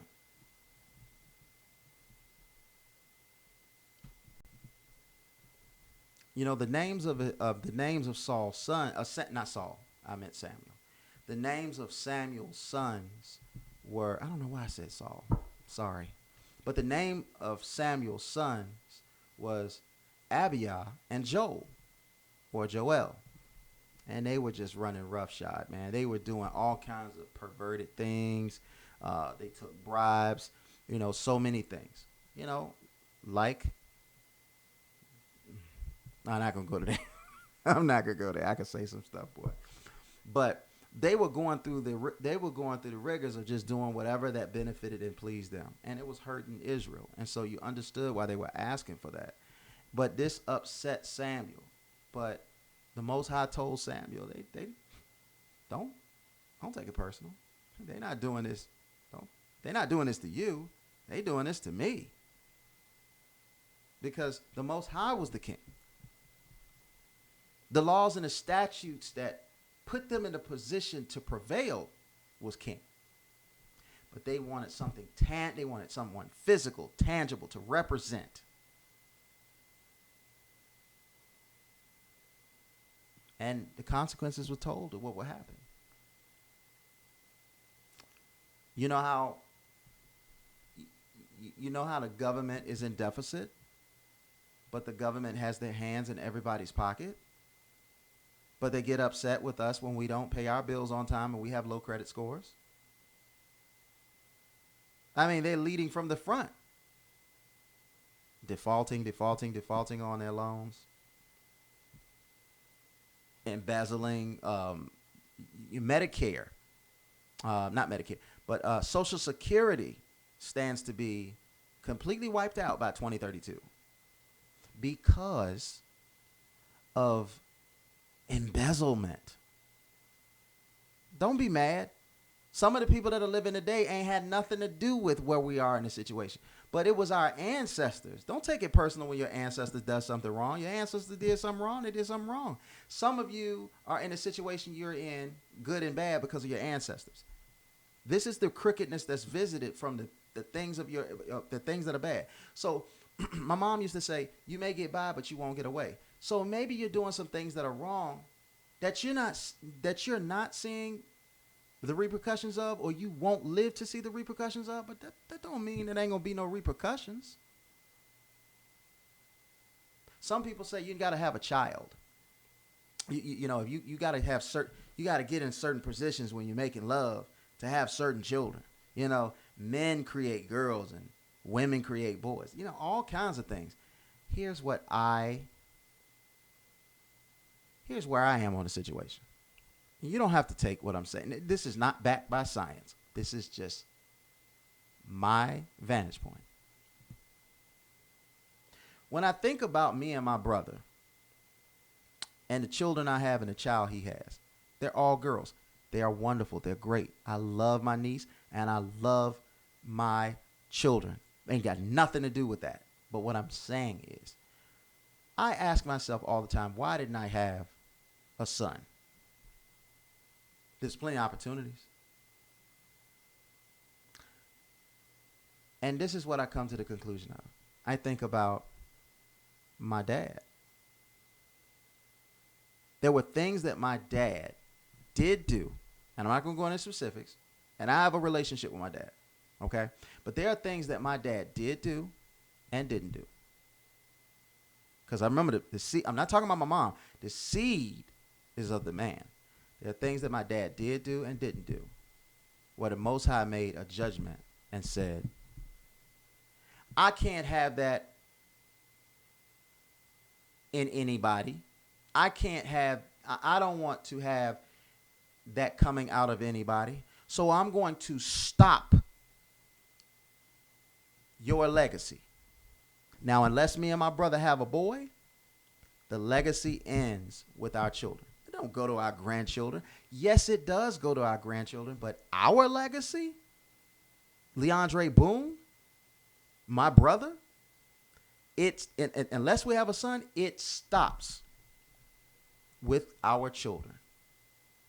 And it will start with someone else. There is a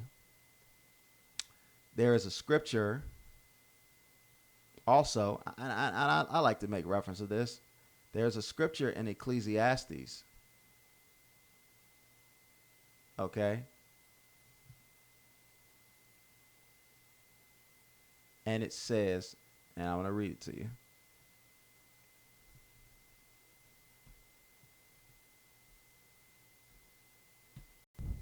Okay, it's Ecclesiastes chapter 2, verse 26. It says, and I'm reading from the scriptures. It says, well, let me go from 24. It says, the only worthwhile thing for a human being is to eat, drink, and enjoy life's goodness that he finds in what he accomplishes. This, I observed, is also from the hand of the Most High himself.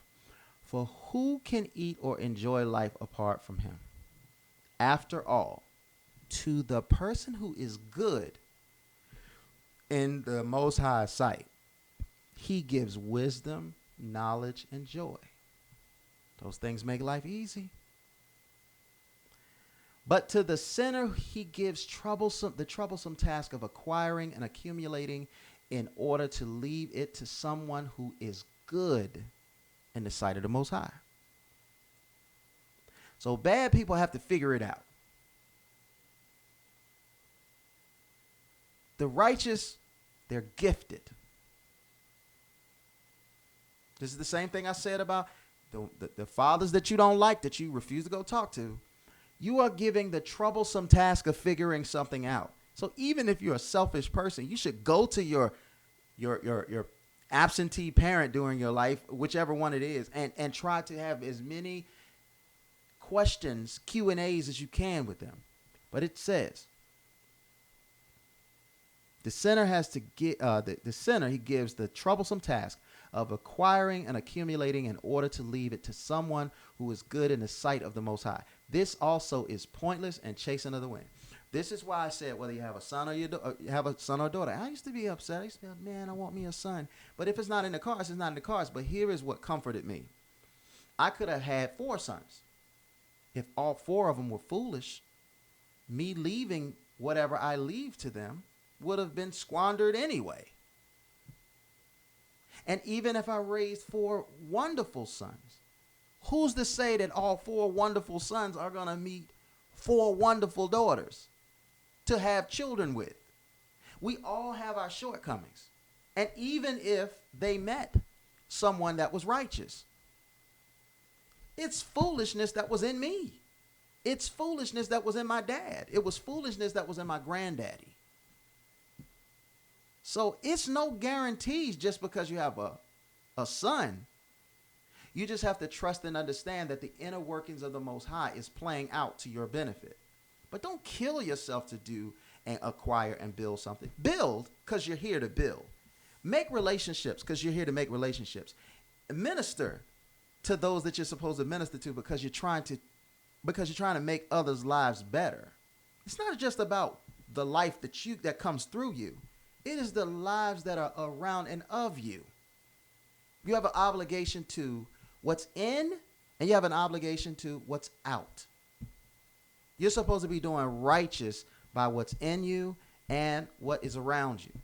How far can you reach? This is why you should be doing the things that you're supposed to do righteously, because if you're faithful over a few things, you're going to be faithful over many things, and then you're going to have an expanded territory. And then when the windows of opportunity, favor, and blessing opens up, you will get a great, great, great abundance that come to you. And it will just be overflowing. And those that are near you are going to be blessed because of you doing what you're supposed to do. See, you're doing everything that you want to do, you selfish person, you, because it benefits you. But when you abide in the righteousness is of the entire body.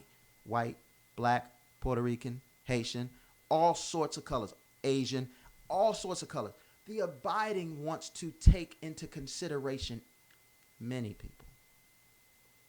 And if you can think of the world as a plate full of food, you don't need a lot of salt to season up that plate. And the salts of the earth are good people. Some of you out there trying to be great. Tyson said this, I don't want to be great. I want to be good. Because there's a lot of great people that aren't good. But it ain't no good people that ain't good. Because you're good, you're good. Some of you are striving too far, trying to become great. Instead of just staying in your lane, running your race, and running at the speed that you're supposed to run to find your stride in life. Life is about achieving balance. It's not about being out there all work and no play. It's not about being out there all play and no work. It's about finding the balance that works best for you. I believe that, yes, I'm supposed to work hard. But when I go play, I should play hard. But I don't have to play all the time. Whew, I had so much fun. I can't wait to play again. No, get back to work. Do what you're supposed to do. Get to your assignment. Do what you're supposed to do in your life. Because it's not predicated on just you being where you're supposed to be and doing what you're supposed to do. It's your seed and it's others. I want to do a good service to my daughters, to put them in a better situation so that when they marry somebody, I pray they marry somebody good, because I would love to be able to gift an opportunity for another family. But by the same token, I'm not going to stress about it whether I had a son or a daughter. I want good relationships with my children's with my children's husband and their family. It's not a competition. We're all family. How can we benefit each other? How can we love on each other? And you're going to have some differences. We can have differences, but we don't have to argue and we don't have to fight. Why? Because that keeps us from accomplishing anything. And it takes a village. You understand me? And some of us, we don't have no village. We don't have anybody there. Man, once upon a time, man, it wasn't just you raising your child. It was both of the mom, it was both of the grandmamas, it was both of the fathers. They would keep it the kids. Sometimes they were like, well, when am I going to get it? Well, what weekend can I take them? I want to take them to such and such and such. And in the black community, how much of that do we have? We can't get together for nothing but funerals and weddings. And a lot of us come to the weddings based on how elaborate we think the wedding's going to be. Some of us coming to get a free plate and a show face. And then we go to the funerals, the people that we refuse to see. But now we regret we didn't see them because they're gone. You never miss a good thing till it's gone. And now you're sitting there, oh, I know I was struggling. I should have helped them. Oh, my gosh. When they were homeless, I could have went on and I could have helped them pay their bills. Shut up. You had the opportunity. You squandered the opportunity. And you got to live with the results of what happened. I'm telling you. So look, like I said, it was going to be 2 hours, so I want to wrap this up. But let me just give you some final thoughts here when I'm talking about this chess game called life. You're going to be a part of a province, okay?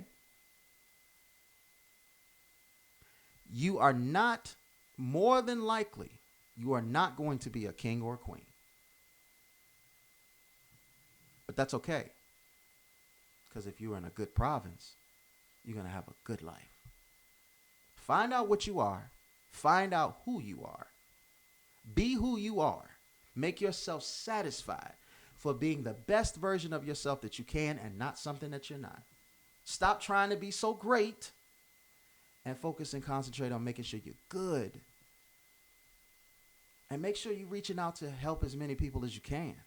Because I'm going to tell you right now, some of you walking around here and are kings. And that's a tough role. Some of you walking around here and you're saying you're kings. You ain't doing yourself any disservice. You're functioning and operating unlike you're capable of doing. You're about to blow a head gasket at some point. And some of you are queens. Kudos.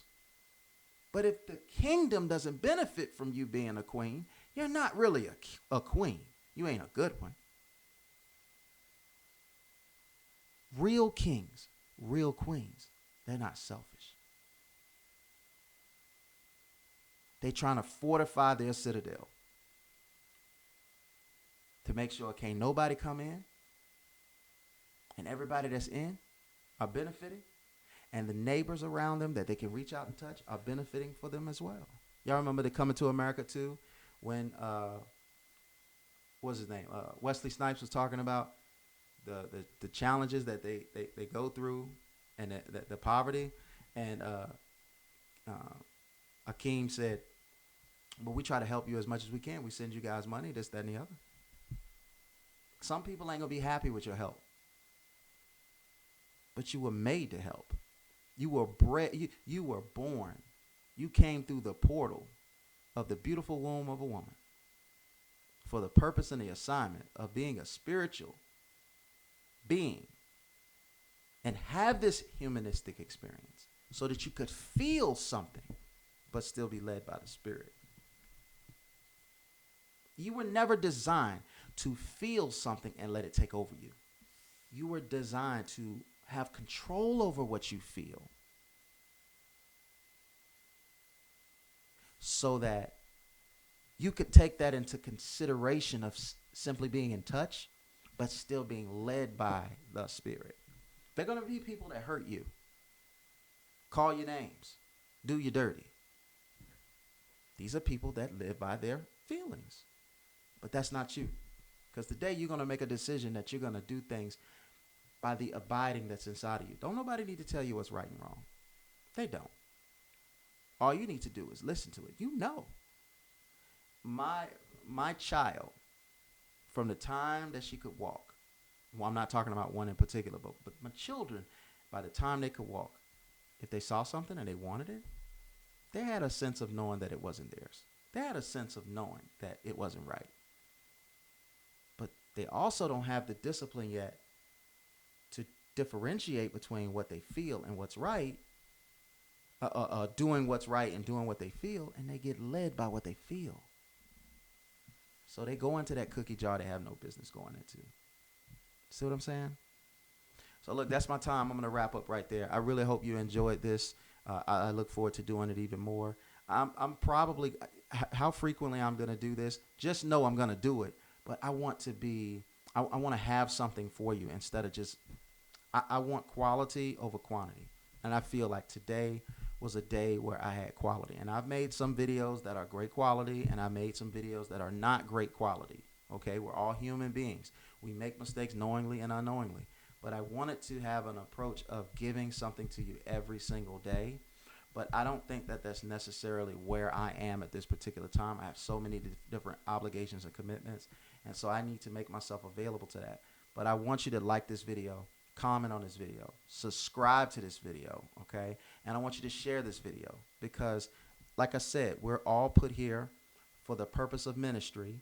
And that's not, some of y'all say, oh, ministry, that's holy roller. No, ministry is outreach. And there are certain folks that I'm not designed to outreach to, and then there's certain folks that I am. You don't differentiate between who it is and who it isn't. You just go out there and you put your work out there. And so I'm doing this, and I hope that you put it out there amongst your constituents and community because I want to just be able to help somebody out, man. And like I said, my email, thoughtofleandre@gmail.com. If you want to reach me, comment in the comment section on this video.